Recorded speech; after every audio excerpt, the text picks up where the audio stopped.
ایک गांव में एक शख्स रहता था जिसका नाम अब्दुल रहमान था। उसके 3 बेटे थे। तीनों अपने वालिद से बहुत मोहब्बत करते थे।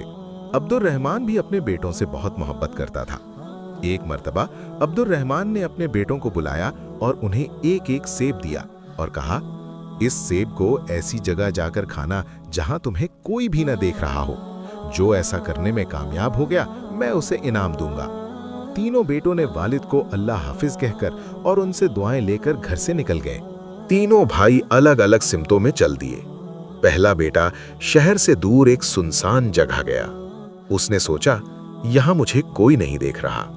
मगर जब उसने सेब खाने का इरादा किया तो अचानक उसके दिल में ख्याल आया, लोग तो नहीं देख रहे लेकिन अल्लाह तो देख रहा है। यह सोचकर उसने सेब खाया ही नहीं और वापस घर आ गया। दूसरा बेटा एक अंधेरी झील के पास पहुंचा। उसने चारों तरफ देखा, न कोई इंसान था और न कोई जानवर। जब सेब उठाया तो उसके दिल ने कहा, मैं कहीं भी छुप जाऊं, अल्लाह से कैसे छुप सकता हूं। उसने भी सेब नहीं खाया और घर की तरफ लौट आया। तीसरा बेटा घनी जंगल में गया, दरख्तों के बीच छुपकर बैठ गया। उसने सोचा कि यहां तो कोई भी नहीं आ सकता, लेकिन फिर उसके दिल में ख्याल आया, अल्लाह हर जगह मौजूद है, मैं उसकी नज़र से कैसे बच सकता हूं। उसने भी सेब को हाथ नहीं लगाया और घर वापस आ गया।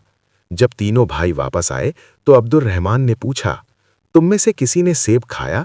तीनों ने एक साथ जवाब दिया, अब्बा जान, हमने सेब नहीं खाया क्योंकि हम जहां भी गए वहां हमें अल्लाह की मौजूदगी महसूस हुई। ये सुनकर अब्दुल रहमान की आंखों में आंसू आ गए। उसने कहा, तुम तीनों मेरे लिए फख्र हो। जो शख्स तन्हाई में भी अल्लाह से डरता है वो दुनिया और आखिरत दोनों में कामयाब होता है। फिर अब्दुल रहमान ने तीनों बेटों को इनाम दिया और कहा, याद रखना, इंसान से छुपा जा सकता है लेकिन अल्लाह से कभी नहीं।